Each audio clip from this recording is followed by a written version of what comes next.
একেবারে খোশ মেজাজে দিলীপ ঘোষ একেবারে সকালবেলা প্রত্যেক দিন যেমন তিনি প্রাতঃভ্রমণে আসেন, আজকে একেবারে প্রাতঃভ্রমণে এসেছে, কিন্তু দিনটা একটু আলাদা, কারণ আজকে দিলীপ ঘোষের জন্মদিন।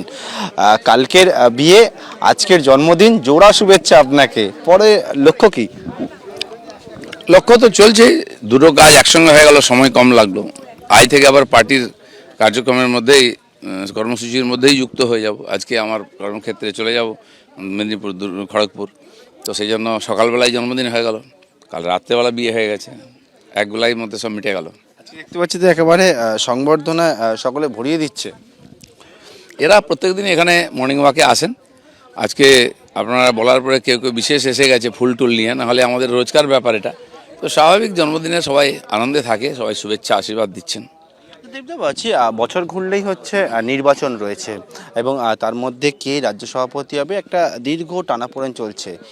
এই অবস্থায় দিলীপ ঘোষ কি পার্টির যে কোনো দায়িত্ব নিতে একেবারে প্রস্তুত?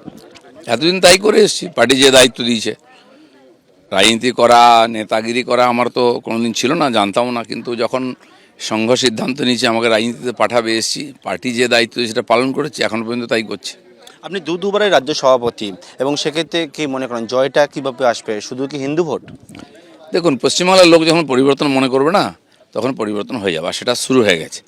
সিপিএম এত দুর্দণ্ড প্রতাপ পার্টি ছিল, পাড়ায় পাড়ায় তাদের লোক, গুন্ডা মস্তান সংগঠন বুথে বুথে ছিল, হাওয়াতে উড়ে গেল। তো শেষ কথা বলবে পাবলিক, আর পাবলিক বলতে আরম্ভ করেছে।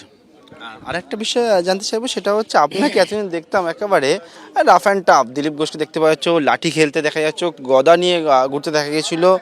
আগামী দিনেও কি সেই একই রূপে দেখতে পাবে তো সবাই? দেখুন, মানুষের ক্যারেক্টার তো সহজে পাল্টায় না, সেজন্য ওটা পাল্টাবার সম্ভাবনা কম। কেউ ভয় পাচ্ছেন, কেউ চিন্তায় আছেন, অত চিন্তা করার কোনো কারণ নেই। আপনি নিজের কাজ করুন, আমাকে আমার কাজ করতে দিন। একেবারে, এবং আমি দেখতে পাচ্ছি একেবারে দিলীপ ঘোষ তিনি এক খোশ মেজাজে এখানে, এবং তার জন্য যে আয়োজন, সেই আয়োজনটা দেখাবো। সেটা হচ্ছে এখানে পায়েস নিয়ে আসা হয়েছে, এবং সেই পায়েসের ব্যবস্থা হয়েছে, কেক নিয়ে আসা হয়েছে, কেকের ব্যবস্থা, অন্যদিকে নানান রকমের খাবারের ব্যবস্থা করেছেন।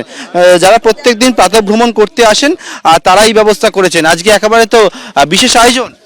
আজকে দাদার জন্মদিন, এবং তার আগের দিনের একটা স্পেশাল ব্যাপার ছিল, যার জন্য আজকে বিশেষ আয়োজন।